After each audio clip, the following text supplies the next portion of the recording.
Hoje nós vamos ainda encerrar uma temática que nós tratamos no Summer Camp, que tem a ver com essa questão de nós sermos enviados, ok? E hoje eu quero compartilhar com você, obrigado, Fernando, essa realidade de que nós somos enviados para enfrentar o caos. Veja, se você está acompanhando as notícias na televisão, se você está acompanhando a internet, se você faz parte de um grupo de WhatsApp, seja ele qual for, eu tenho certeza que você já se deparou com alguma notícia a respeito do chamado coronavírus, certo? Acho que todo mundo já recebeu. O que eu recebi essa semana, não é, no WhatsApp, de coisinhas sobre coronavírus, não é? Enviado por muitas pessoas diferentes, algumas inclusive da nossa própria comunidade, mostra para a gente que nós estamos num momento onde as pessoas, de certa forma, estão alarmadas, né? O mundo, ele está alarmado com essa nova doença, né? Com esse novo vírus, chamado aí de coronavírus. Os primeiros casos da doença aconteceram na China, não é? Como você mesmo já deve saber. Alguns dizem, e aí eu já não sei quanto disso realmente é verdade, mas alguns dizem que essas doenças que surgem na China, geralmente são produzidas em laboratórios pelo próprio governo da China e são usados como uma forma de controle populacional. E eu não posso afirmar, ok, que isso é realmente assim, né, essa teoria da conspiração aí, né, se ela realmente existe ou não, mas a gente sabe que a China sempre teve uma certa, o governo chinês, né, sempre teve uma certa ingerência sobre essa questão do controle, né, da população, porque é muita gente na China. Se essa afirmação ela é verdade ou ela é boato, não importa. Teorias da conspiração à parte, o fato é que o mundo está lidando com uma nova enfermidade e essa enfermidade está se alastrando. E o que eu tenho a dizer para você, não será a primeira, não será a última. Ao longo da história, a gente vê muitas e muitas vezes períodos onde surge algum tipo de enfermidade, surge algum tipo de vírus que se alastra, né, pelo mundo todo. Nós tivemos a peste negra, né, lá na Idade Média, peste bubônica, nós tivemos a AIDS, né, lá na década de 90, e temos outras enfermidades, algumas enfermidades consideradas erradicadas a gente vê surgindo novamente, né, como por exemplo sarampo. Ontem foi dada uma notícia a respeito do primeiro caso, né, de morte por sarampo aqui na capital, de uma criança que não estava imunizada. Essa é uma realidade que as Escrituras dizem para a gente que enquanto nós estivermos vivendo nesse contexto aqui, deste lado da eternidade, nós vamos continuar enfrentando. Enquanto nós estivermos aqui, nós vamos continuar lidando com as realidades de um mundo que sofre com a desconexão do seu Criador. Nós vamos continuar lidando com uma realidade que é fruto de um mundo que se autodestrói à medida que seres humanos insistem em achar que podem encontrar vida fora daquilo que Deus planejou. Mas o coronavírus é uma situação. Eu tenho certeza que todos nós que estamos aqui lidamos com outras situações pertinentes, pessoais das nossas vidas, ou outros caos, né, relacionados à nossa própria vida. Às vezes esse caos se estabelece numa situação familiar, né? Às vezes se estabelece numa situação de saúde pessoal nossa, às vezes se estabelece por uma crise, né, relacionada ao trabalho, uma crise financeira, caos. E aí eu quero fazer uma pergunta: como você lida com isso? Como você lida com o caos? Como você lida com as realidades que transportam a maldade, a destruição e a morte? Você talvez lide com isso como algumas pessoas que tentam, na verdade, fingir que nada disso acontece. Quando a gente faz essa pergunta, como a gente lida com o caos, talvez uma resposta que a gente tem é essa: algumas pessoas não lidam com isso. Elas vivem como se essas coisas não acontecessem, como se essas coisas não existissem, ou pelo menos como se essas coisas não fossem atingi-las. Elas existem, elas acontecem, mas está aí, né, acontecendo, mas comigo não, até que atinge. Sabe, a gente vive num contexto de sociedade onde muitas pessoas, por agirem assim, por não lidarem com a realidade do caos, que o caos é uma realidade presente, elas vivem as suas vidas como se elas pudessem fazer aquilo que elas bem entendem, sem nada acontecer com elas. Então eu vou usar um exemplo aqui que eu sei que é bastante polêmico, mas eu vou usar, ok?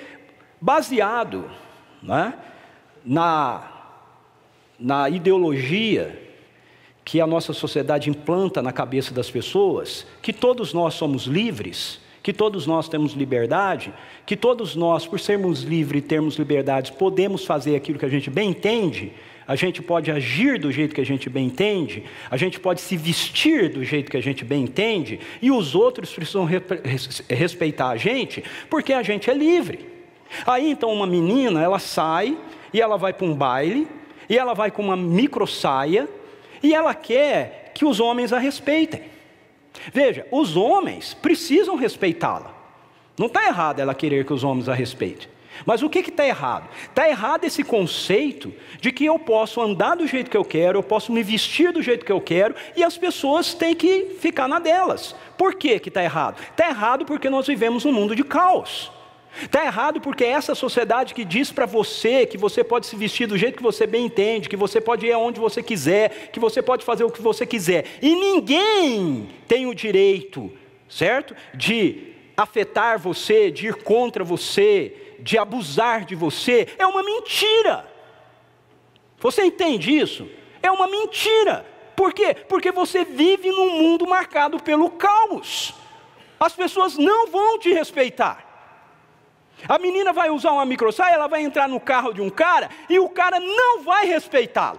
Ah, mas ele tinha que respeitar. Tinha, mas não vai. Você consegue entender isso? Você consegue entender que não é um negócio teórico, não é um discurso? Porque esse pessoal da ideologia, eles falam nisso na academia, no discurso. Entendeu? Ah, tinha que ser assim. Ah, o direito das pessoas. Ah, as pessoas têm liberdade. Ah, elas precisam ser respeitadas. Eu não discordo de nada disso. Só que eu tenho consciência de uma realidade que as Escrituras me mostram. O mundo jaz no maligno. O sistema desse mundo jaz no maligno. Ok? Quem vai respeitar uma pessoa assim, uma menina com uma microsaia, é alguém que está dentro do sistema do reino de Deus. Ok? Alguém que está dentro do sistema do reino de Deus vai olhar para aquilo e vai dizer: essa menina precisa ser protegida, coitada. Alguém vai fazer alguma coisa com ela.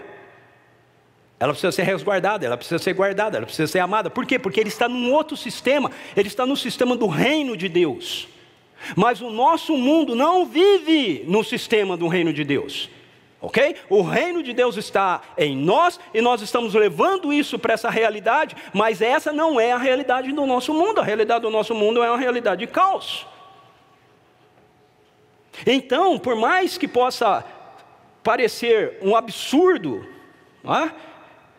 o exemplo que eu estou dando, e eu sei que muitas pessoas vão criticá-lo, ainda mais porque a mensagem vai para a internet, aí tem toda a turma, onde já se viu, onde já se viu, tá bom, mas vai lá, vai na prática, meu. Não estou falando de teoria, estou falando de prática. Estou falando de vida. Vai aí na prática. Jesus diz que a sabedoria é reconhecida pelos seus frutos. Entendeu? Não é pelo que você fala, é pelo resultado daquilo que você está dizendo. Então o fato é esse. Tem gente que lida com o caos querendo fingir que o caos não existe. Mas ele existe, e por isso nós precisamos nos guardar, nós precisamos nos proteger. Mas talvez você possa se enquadrar num grupo de pessoas que lidam com o caos com transferência. Essas pessoas, elas precisam arrumar sempre alguém para culpar. Então elas reconhecem o caos, mas elas dizem: não, mas isso é assim porque alguém é culpado disso. Então você tem aí o coronavírus e você tem a turma culpando o governo chinês. Eles fabricaram o vírus lá no laboratório. De novo, eu não sei se eles fabricaram ou não, mas alguém tem que estar dizendo, a gente tem que arrumar um culpado disso aqui. A gente tem que arrumar um culpado para isso. Elas não se enxergam como parte de um mundo que está em colapso, porque nós somos responsáveis por esse mundo. Nós somos responsáveis por esse colapso. Entende? A perspectiva que as Escrituras mostram para a gente é que todas essas coisas acontecem porque nós geramos isso por um caos, geramos esse caos por uma postura, por um processo de desobediência, de rebelião. Então a nossa rebelião, a nossa desobediência a Deus, e nós aqui como humanidade, isso inclui todos nós, ok? Mesmo que já tenhamos saído disso, essa é a postura primeira que as Escrituras mostram para a gente, ok? O caos é responsabilidade da humanidade. A humanidade disse não para Deus e disse, nós vamos fazer a coisa acontecer. E é isso aí que nós estamos fazendo acontecer. Mas a transferência se dá quando a gente se depara com essas situações e a gente não olha para nós mesmos dizendo assim, ei, mas eu sou parte disso. A gente sempre olha tentando transferir isso para outras pessoas. Em outras palavras, pessoas vivem como querem, mas elas não querem lidar com as consequências das suas opções. Então elas sempre precisam arrumar alguém para culpar. E sabe quem é o maior culpado? Quem chuta? Quem é o maior culpado? Deus, exatamente. O maior culpado sempre é Deus. Sempre é Deus. As pessoas sempre chegam no momento e falam assim, mas se Deus é amor, por que Ele permite um coronavírus? Mas se Deus é soberano, por que Ele não impediu? Né? Como se Deus tivesse que ficar correndo atrás das estripulias que a gente faz. Ele já respondeu para todas essas coisas, numa cruz. Ele entrou na história, se fez um ser humano, morreu numa cruz. A cruz de Jesus é a resposta para todas essas coisas. Mas as pessoas não olham para isso assim. E elas sempre querem atribuir a culpa a alguém, e quem tem as costas maior para isso é Deus. Agora, talvez você faça parte de um outro grupo. Algumas pessoas lidam com o caos com desespero. E eu confesso para você que o que eu tenho visto nesses últimos anos, toda vez que a gente se depara com uma situação caótica, é isso aqui. É o desespero tomando conta das pessoas. Não importa qual seja a área. Não importa qual seja a área. Quando é a área política, o desespero toma conta das pessoas. E aí começam a brigar, começam a jogar flecha uma nas outras. Quando é a área de saúde, o desespero toma conta das pessoas. Elas se deixam dominar pelo pânico. Elas surtam e precisam de ajuda psicológica. Algumas vezes até de ajuda psiquiátrica. Por quê? Porque elas se deixam dominar por uma visão negativa da vida. E elas começam a ver a tragédia como sendo a ordem do dia. Aí, a televisão, a mídia, a internet, né, os WhatsApp que a gente solta, né, sobre o coronavírus ou qualquer outra, só joga fogo nisso. Só vai jogando mais e mais fogo nisso. Veja, deixa eu abrir um parênteses. Eu não estou dizendo que não é importante a gente receber orientações específicas para lidar com uma situação. Ok? Eu estou dizendo que nós, por causa do medo, nós jogamos fogo nisso. A gente começa a olhar para aquela situação como se aquela situação fosse a ordem do dia, como se aquilo fosse a ordem da vida, como se aquilo determinasse agora toda a nossa existência, tudo aquilo que nós vamos fazer, tudo aquilo que a gente vai fazer, viver. Veja, se você abraçar a tragédia como ordem da sua vida, você vai entrar numa síndrome de pânico. Você não vai conseguir sair de casa. Você vai estar dirigindo no seu carro e o seu coração vai começar a palpitar, e você vai começar a suar, e você vai começar a perder o ar, ok? Isso aqui são todos sintomas de crise da síndrome do pânico. E você vai ter que parar e você não vai conseguir continuar. Gente, trava. Qual dos grupos você se encaixa?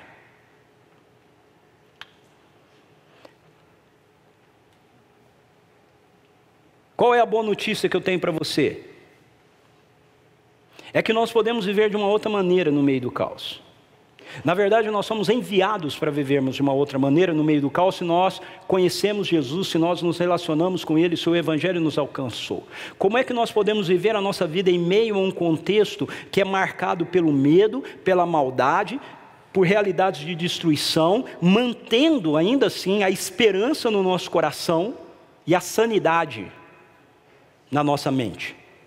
Eu quero convidar você para abrir a sua Bíblia comigo em Mateus, capítulo 8, versículos 5 a 13, onde nós encontramos uma história do encontro de Jesus com um centurião romano, um soldado, que vai até ele para interceder em favor de um dos seus servos.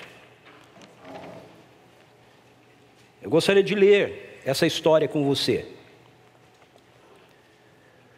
Mateus capítulo 8, versos 5 a 13. Entrando Jesus em Cafarnaum, dirigiu-se a ele um centurião suplicando: Senhor, meu servo está em casa, paralítico e sofrendo horrível tormento. Então Jesus lhe disse: eu irei curá-lo.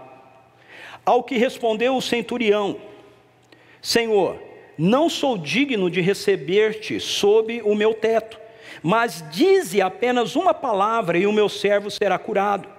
Porque eu também sou homem debaixo de autoridade e tenho soldados às minhas ordens. Digo a um vai e ele vai, e a outro vem e ele vem. Ordeno a meu servo, faze isso e ele o faz.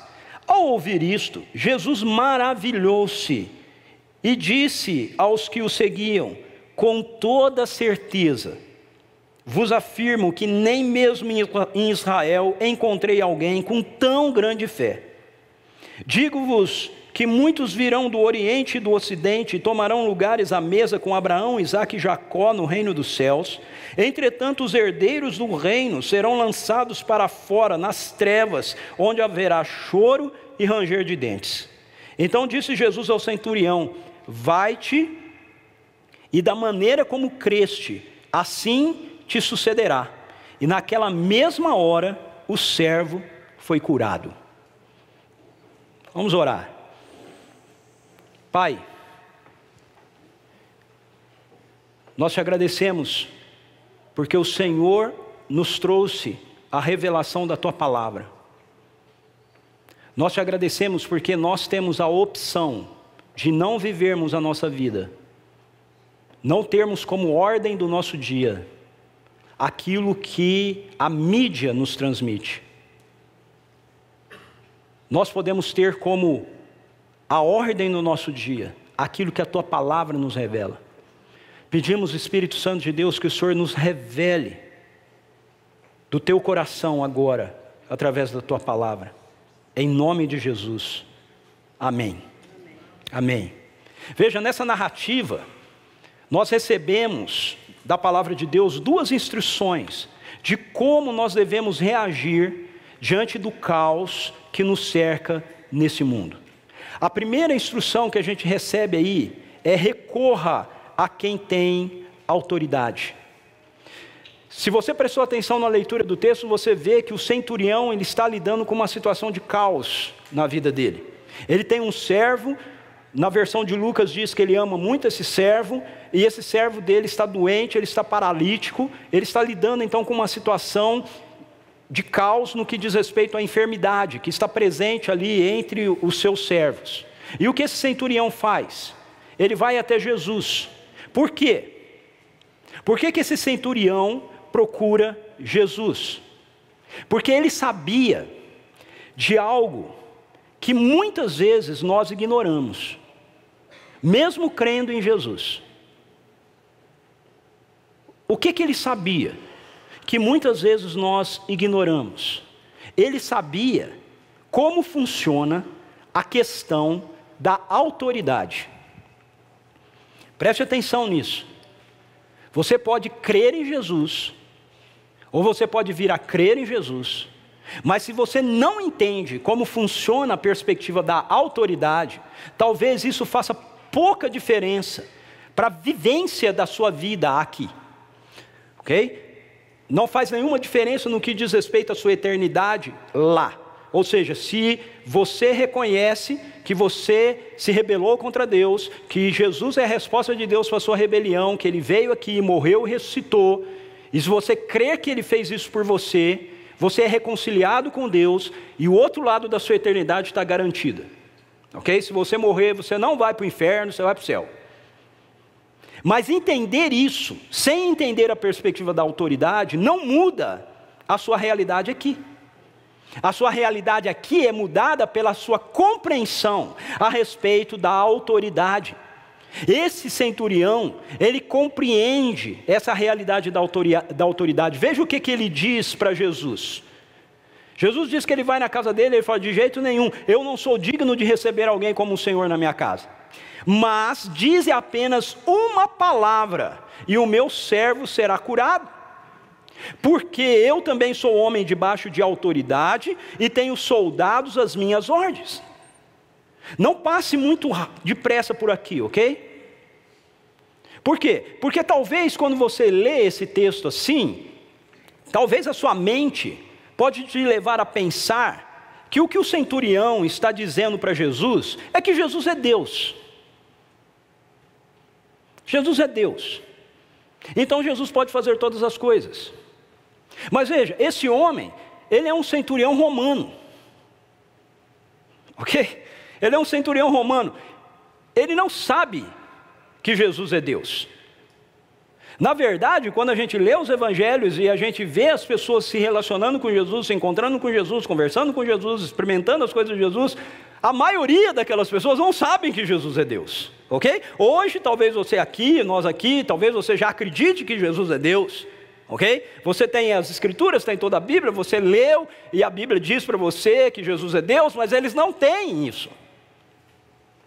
A maioria das pessoas que se encontram com Jesus, olham para Jesus e entendem que Jesus é um homem de Deus, Jesus é um homem que representa Deus, Jesus é um profeta.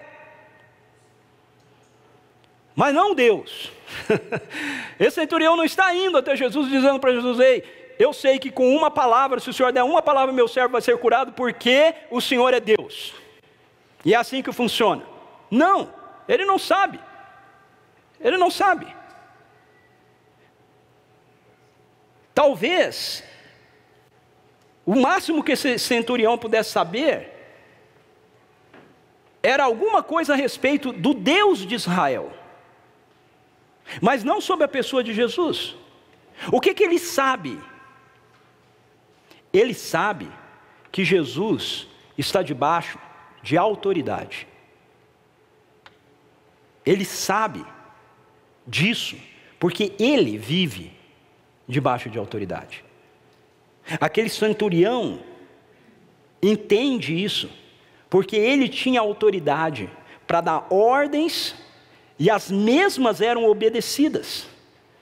Quando aquele centurião dizia para um soldado dele: ei, vai lá e faz tal coisa, ele saía e ia lá, ia fazer. Quando ele mandava entrar em forma, ele entrava em forma. Quando ele mandava ir para uma missão, o soldado ia para aquela missão.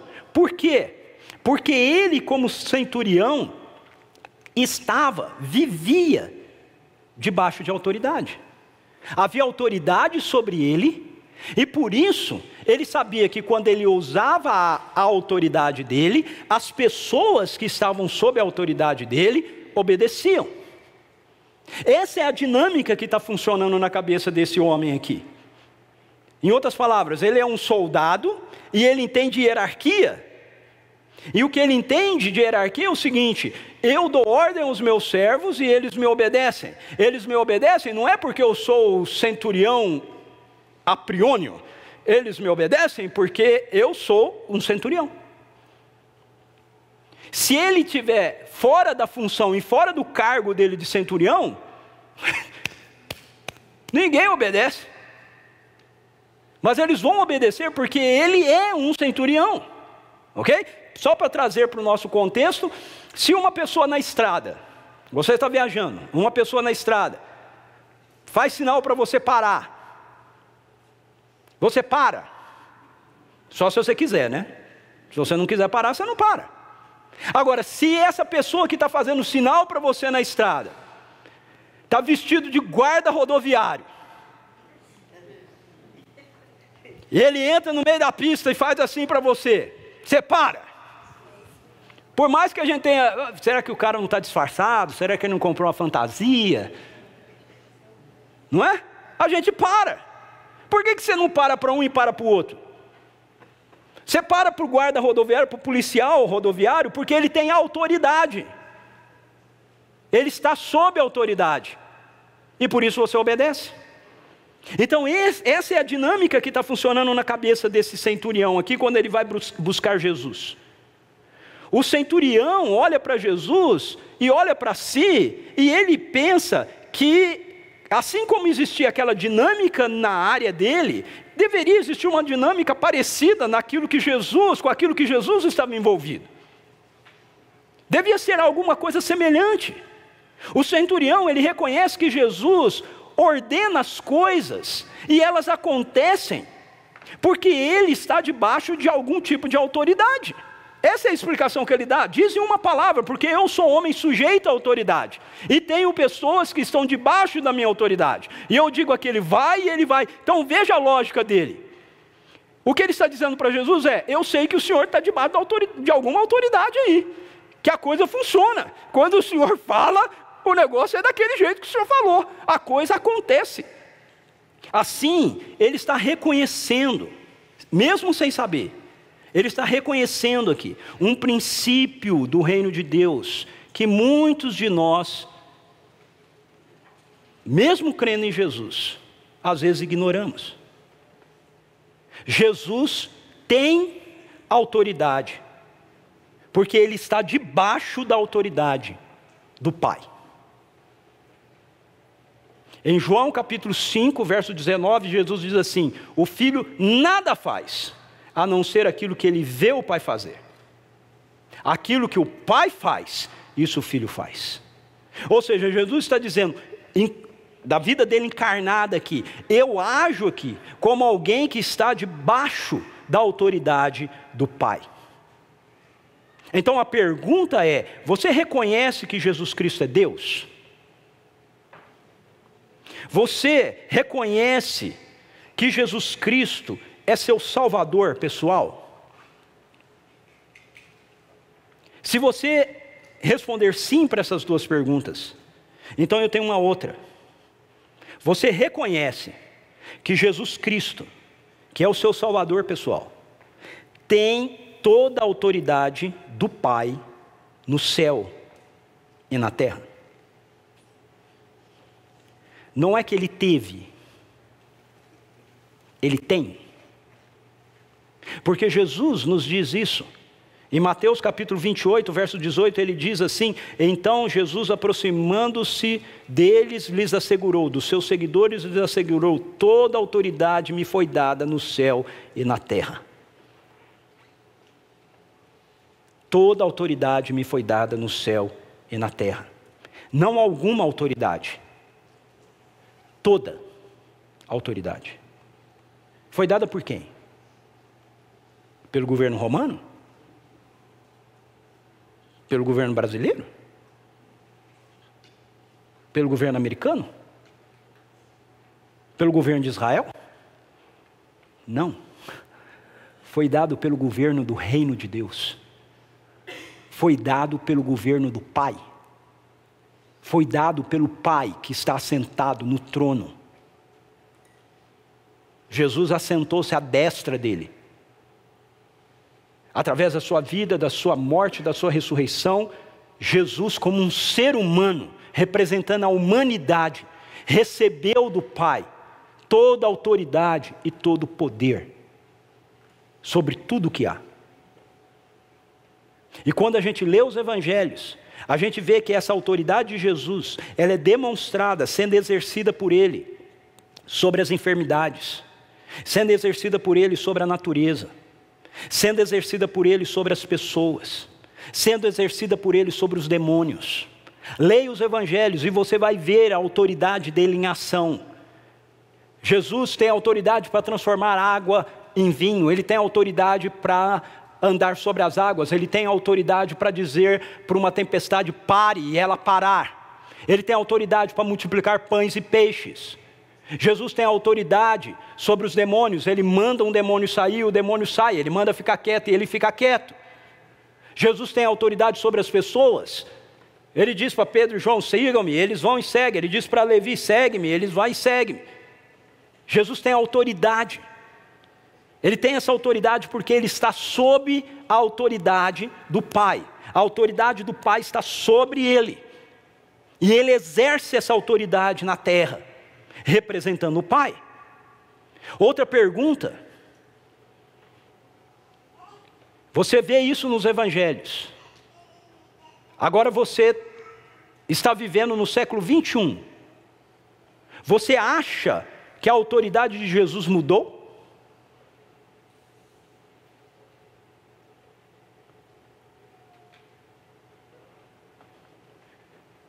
Ele continua tendo autoridade sobre todo o céu e toda a terra? Então, por que é que diante do caos, nós não vamos a Ele? Por que é que diante do caos nós não fazemos isso que esse centurião fez?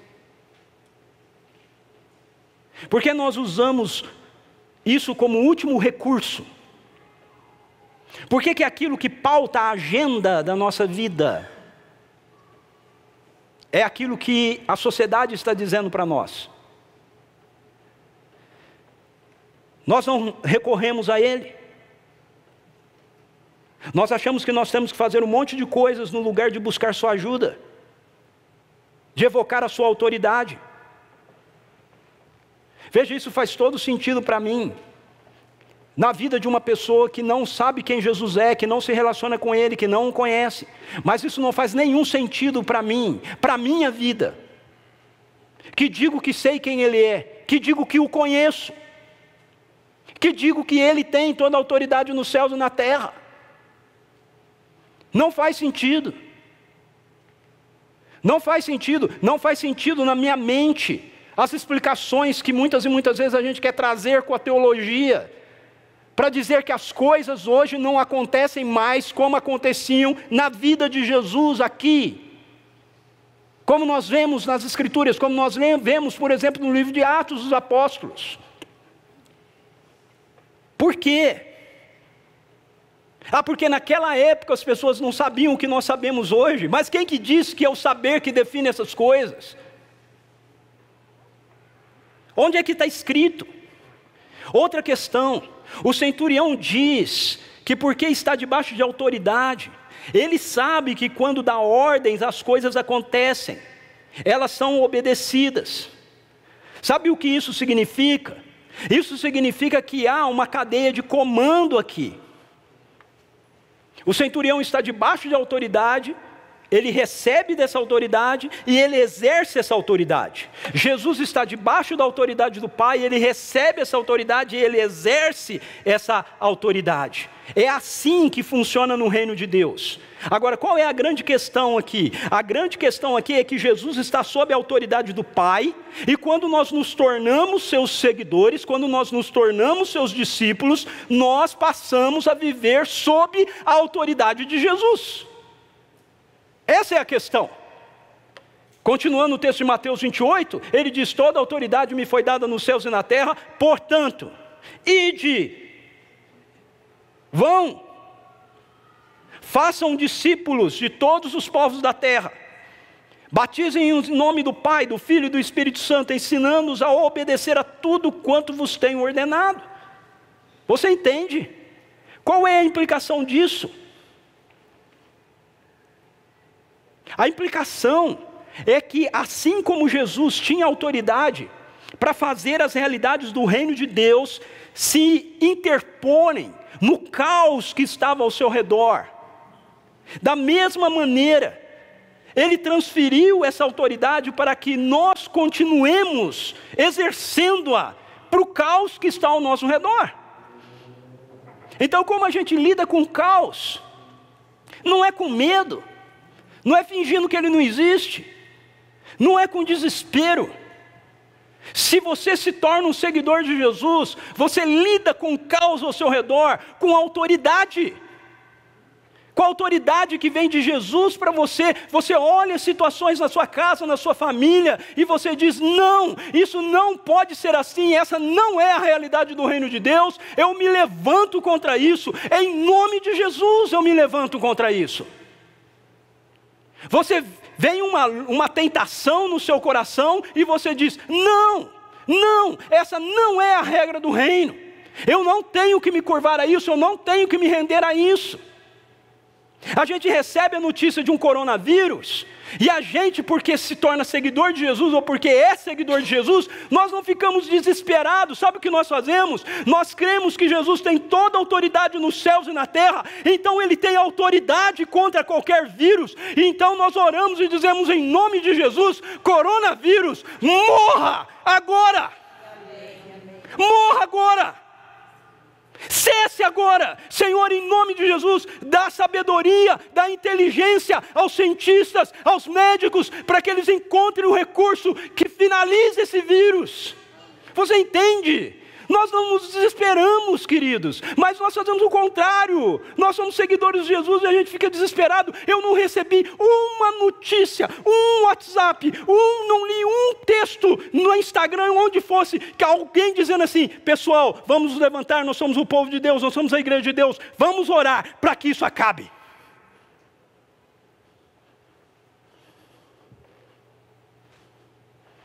Agora eu quero que você traga isso não só para o coronavírus, que é um negócio assim, né? E que às vezes fique longe, né? Traga isso para você, para a sua vida, para o seu casamento, para a sua casa, para a sua família.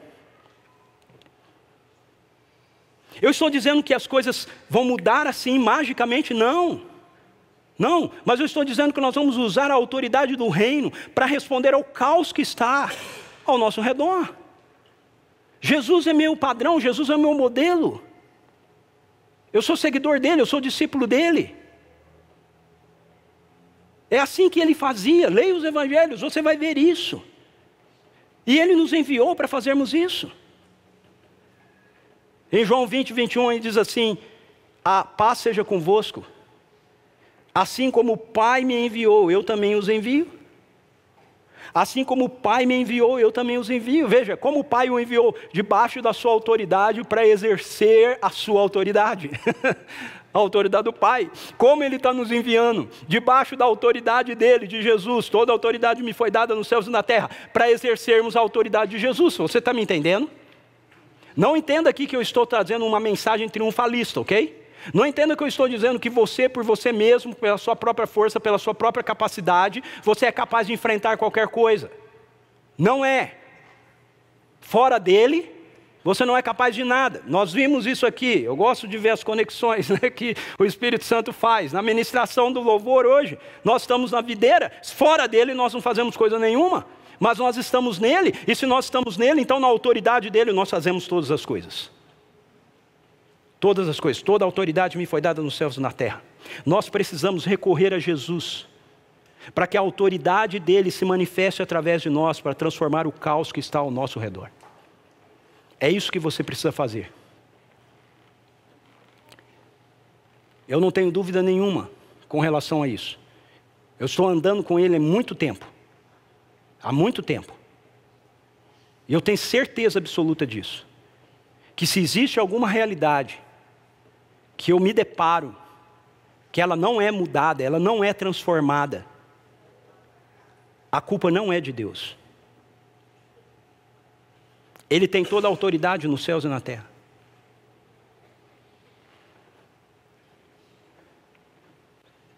Se existem realidades na vida da gente que a gente não está vendo ser mudada e transformada, o que Jesus nos diz é que se a gente não permanece nele, então se tem alguma coisa aqui que precisa ser mexida, é eu reconhecer que eu preciso permanecer mais nele. Entende? Eu preciso permanecer mais nele. Não é para você carregar uma culpa, é para você ter a consciência de que o que você precisa é de mais conexão,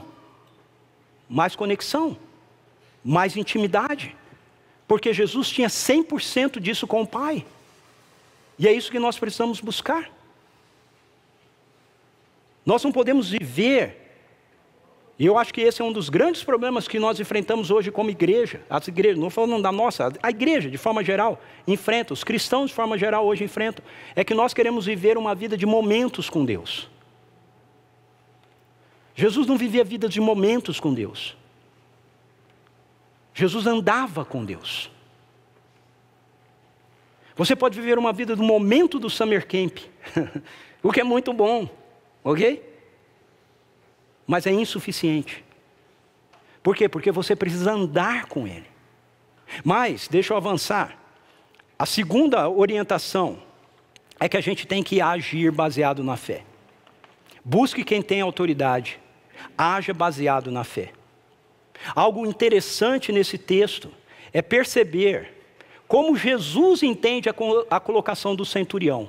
Porque até agora eu expliquei a colocação do centurião. Ele olha para Jesus e fala, você tem autoridade. Mas veja como Jesus entende esse reconhecimento que o centurião faz da autoridade dele. Jesus olha para o centurião e ele aprecia, não a lógica do centurião. Ele não olha para o centurião e diz assim, nossa, puxa, como a sua compreensão lógica do processo hierárquico da autoridade te levou a perceber essa realidade da minha autoridade no reino. Não, não é assim. Jesus, ele vê a postura daquele centurião como uma expressão da medida da sua fé. Olha o que ele diz. Ao ouvir isso, Jesus maravilhou-se e disse aos que o seguiam, com toda certeza vos afirmo que nem mesmo em Israel encontrei alguém com tão grande fé. Jesus, ele dá nó em pingo d'água. Entendeu? Porque essa colocação do centurião no meio teológico, no meio acadêmico, para os pastores, mas todo mundo ia ficar discutindo a compreensão hierárquica da autoridade no reino de Deus. Mas Jesus olha para o cara e ele fala assim, cara, você tem fé mesmo, hein? É isso que ele faz. Perceba que a fé que Jesus reconhece nele está baseada no fato dele reconhecer que Jesus Cristo tem autoridade para fazer as coisas acontecerem. Ele chega lá e diz para Jesus, o Senhor está debaixo de autoridade, eu sei disso, porque eu estou debaixo de autoridade, as coisas funcionam, então o Senhor está debaixo da autoridade, as coisas funcionam com o Senhor por causa disso. Aí Jesus olha para ele e fala assim, nossa, como você tem fé. Não é meramente a fé em quem Jesus é. Porque eu quero insistir com você novamente. Esse homem nem sabe direito quem Jesus é. Ele não sabe que Jesus é o Filho de Deus. Ok? Ele não sabe, ele não tem conhecimento do Antigo, ele é um romano. Ele não tem conhecimento da aliança, dos patriarcas. No máximo ele tem uma noção de quem é o Deus de Israel, o único Deus verdadeiro e tudo mais, porque ele vive lá no meio dos israelitas. Mas sabe o que ele tem? A fé dele não é a fé em quem Jesus é, a fé dele é a fé naquilo que Jesus pode fazer. Naquilo que pode acontecer por causa de quem ele é. Essa é a dimensão dele. E qual é o ponto aqui? O ponto aqui é que não existe fé teórica. Não existe fé teórica. Fé só é fé se ela nos leva a agir de conformidade com o que a gente afirma crer. Aquele homem olhou para Jesus e ele entendeu que Jesus tinha autoridade para resolver. E ele foi lá e disse para ele, manda com uma palavra e a coisa vai acontecer. Você entende? Isso é fé. A gente fica discutindo sobre fé. A gente fica tentando definir fé. Mas fé é algo prático. Se nós afirmamos que cremos em Jesus, se nós afirmamos que cremos que Ele é Deus, se nós afirmamos que cremos que Ele tem autoridade sobre o céu e sobre a terra, mas nós nunca o buscamos, ou se nós sempre o buscamos como último recurso, nós não cremos. Você entende? Nós não cremos. Eu não estou te julgando, ok? Eu estou constatando algo. Isso é assim na minha vida. Se eu falo que eu creio em algo, mas eu não ajo de conformidade com aquilo que eu digo que eu creio, na verdade eu não creio. Entenda isso, meus queridos. Saber não é crer. Crer envolve pensar, ok? Não estou descartando a nossa razão. Mas o que eu estou dizendo é que saber não é fé. Você ter conhecimento, explicação, lógica sobre algo, não significa que você tenha fé. Esse era o problema dos israelitas que conviviam com Jesus naquele momento. Eles sabiam, mas eles não criam. Eles sabiam sobre a aliança. Eles sabiam sobre a lei. Eles sabiam que o reino de Deus ia chegar na presença, na pessoa do Messias. Mas eles não criam que Jesus era aquele que tem toda a autoridade do Pai nos céus e na terra. Eles não criam que Jesus era o Messias. Por isso Jesus diz para eles ali: digo-vos que muitos virão do Oriente e do Ocidente, e tomarão lugares à mesa com Abraão, Isaque e Jacó no reino dos céus. Veja, ele está falando para os israelitas, porque os israelitas é que sabem quem é Abraão, Isaque e Jacó. O centurião não sabe. Muitos virão do Ocidente e do Oriente, vão tomar lugar à mesa no reino com Abraão, Isaque e Jacó. Entretanto, os herdeiros do reino, quem eram os herdeiros do reino ali? Os israelitas. Serão lançados para fora, nas trevas, onde haverá choro e ranger de dentes. Por quê? Porque eles sabiam muito, mas criam pouco. Ok?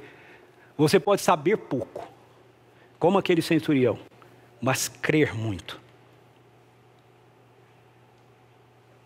Se você sabe pouco e crer muito, você vai ser levado a mais revelação, a mais conhecimento. Mas se você sabe muito e crê pouco, você não vai ser levado a mais fé. O que nos diferencia para Jesus não é o que sabemos, mas é o que cremos. Ok? É isso que nos diferencia para Jesus. Aquele centurião era um romano. Ele não sabia sobre o Antigo Testamento. Ele não sabia sobre Abraão, Isaque e Jacó. Ele não sabia sobre a aliança. Talvez soubesse um pouco sobre Deus. Mas ele cria que Jesus tinha autoridade para fazer o que ele podia fazer.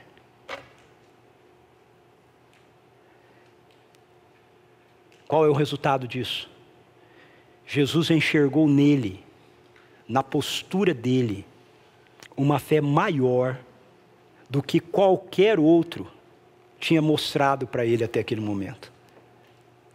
Eu não sei você, mas olha, eu chego a ficar arrepiado quando eu leio essa frase. Jesus maravilhou-se. Já parou para pensar nisso? Jesus ficou maravilhado. Ele ouviu o cara falando para ele: o senhor tem autoridade, manda uma palavra e a coisa acontece lá. Ele olhou: uau, uau, eu nunca vi uma fé como essa até agora. Mas nem entre o pessoal de Israel eu encontrei uma fé como desse cara. Jesus maravilhou-se. Você sabia que você pode deixar Jesus maravilhado? É o que as Escrituras estão nos dizendo. Vai vir a turma tudo criticar, falar: onde já se viu você deixar Jesus maravilhado? Que heresia. Heresia nada, está escrito aqui: Jesus maravilhou-se. Jesus ficou maravilhado com a fé do cara. Jesus olhou para ele e falou: uau, finalmente achei alguém. Alguém que tem uma fé que move as coisas. Fantástico isso. Nem em Israel até agora encontrei alguém assim, como a fé desse homem. Jesus ficou maravilhado. Você também pode maravilhá-lo. Como? Com a sua fé. ousando acreditar que se Ele diz que tem toda a autoridade nos céus e na terra, e que essa autoridade Ele colocou sobre você, ela de fato está à sua disposição. Quando eu olho para isso e digo, Jesus, Tu tens toda a autoridade, eu vivo debaixo da Tua autoridade, eu creio que o Senhor faz as coisas através da minha vida, e eu vou agir assim. Jesus olha e diz, uau, oh, achei mais um, ousando acreditar que a palavra de Deus, esse livro, é a verdade que precisa se tornar realidade em todas as dimensões da sua vida. Se você acredita nisso, você vai gastar tempo nesse livro aqui. Você vai mergulhar tua vida nele. Não é a Rede Globo, não são as notícias que vão definir seu dia, sua agenda. É aquilo que Deus te revela aqui. Ousando acreditar que o reino de Deus chegou. E a presença dele em você, se você é um seguidor de Jesus Cristo, impacta todo o caos que está ao seu redor.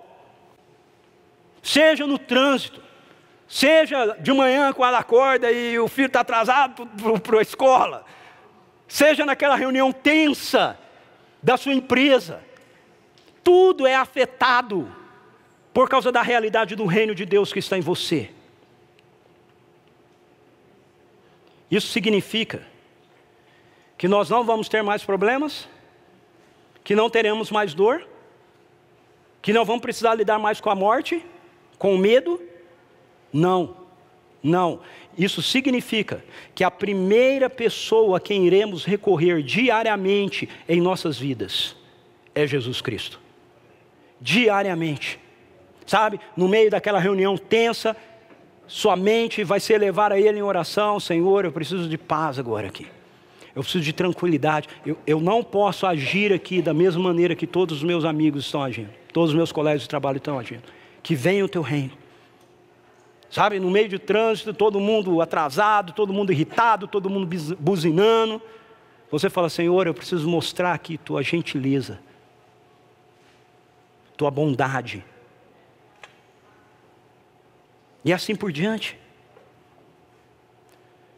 Significa que nos moveremos na Sua autoridade, no Seu poder, crendo que Ele é quem tem dado a nós toda a autoridade, todo o poder para agirmos em Seu nome. Fé sempre leva à ação.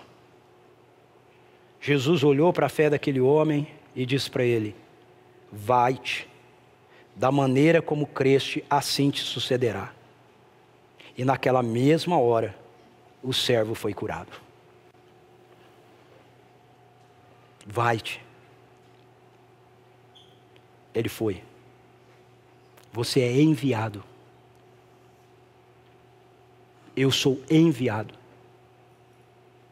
para levar a vida do reino, a solução do reino, para o caos que vive o nosso mundo. Perto ou longe.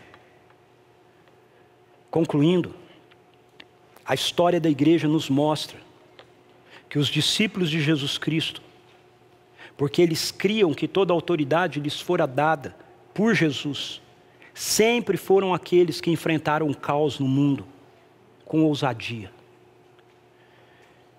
Fé não significa não ter medo, que não vamos ter medo. Fé significa que nós vamos agir, mesmo que estejamos com medo. Nós não vamos responder ao medo, nós vamos responder a Jesus. Então, quando você lê a história da igreja, você vai ver que quem respondeu à lepra foram os cristãos criando leprosários. Quem teve coragem de enfrentar a peste bubônica, a peste negra, foram cristãos que criam que Jesus estava com eles. Quem teve a ousadia de chegar primeiro em lugares que hoje Médicos Sem Fronteiras chegam e tudo mais, foram os cristãos, crendo que ainda que eles fossem nesses lugares e eles fossem mortos, a vida eterna estava garantida a eles. E assim por diante. Esse é o relato que nós vemos ao longo da história da igreja, realizado por homens e mulheres que ousaram, como esse centurião, crer que Jesus tem toda a autoridade sobre tudo, sobre todos e em todo lugar. Então, como você responde ao caos da sua vida? Seja ele qual for. Como podemos responder ao coronavírus? Com a fé de que Jesus Cristo tem autoridade para destruí-lo. Com a fé de que Ele pode fazer com que o processo deixe de avançar, comece a regredir, pessoas comecem a ser curadas, a epidemia cesse. Como nós responderemos a pessoas em estado de calamidade, de dor, de sofrimento, de angústia, de enfermidade? Crendo que Jesus nos deu toda a autoridade no céu e na terra, para que nós possamos representá-lo em todas as situações. Eu convido você a agir assim. Nós fomos enviados contra o caos. Creia nisso. Feche seus olhos, curva a sua cabeça. Espírito Santo de Deus, vem.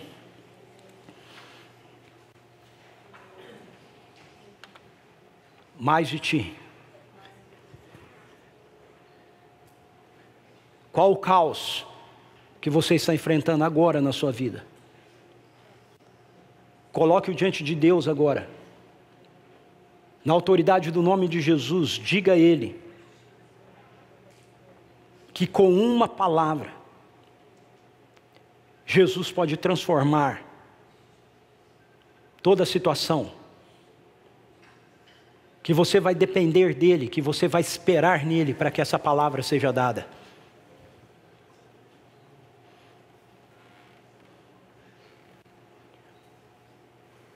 Se é uma enfermidade, olhe para ela agora e diga: enfermidade, na autoridade do nome de Jesus, se desfaça. Se é uma crise na sua casa, no seu casamento, com os seus filhos, seja que área for, olhe para ela e diga: na autoridade do nome de Jesus, crise, se desfaça. Se é um caos no seu trabalho, olhe para ele agora e diga: na autoridade do nome de Jesus, confusão no meu trabalho, caos no meu trabalho, intriga no meu trabalho, se desfaça. Se é alguma situação que você está vivendo de forma pessoal, ansiedade, medo,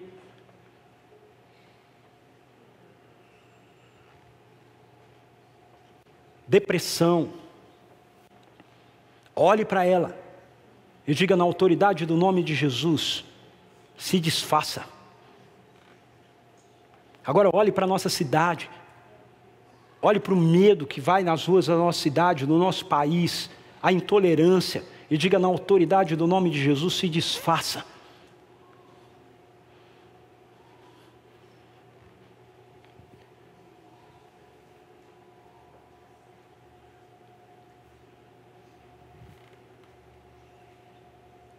Na autoridade do nome de Jesus, coronavírus, se desfaça.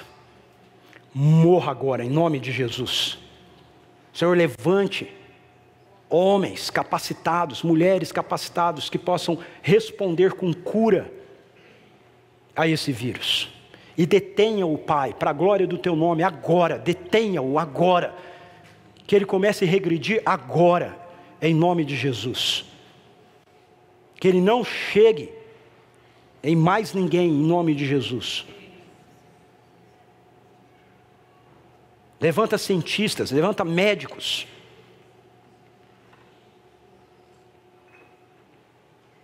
Cremos que o Senhor tem toda a autoridade nos céus e na terra e queremos viver debaixo dela, em nome de Jesus.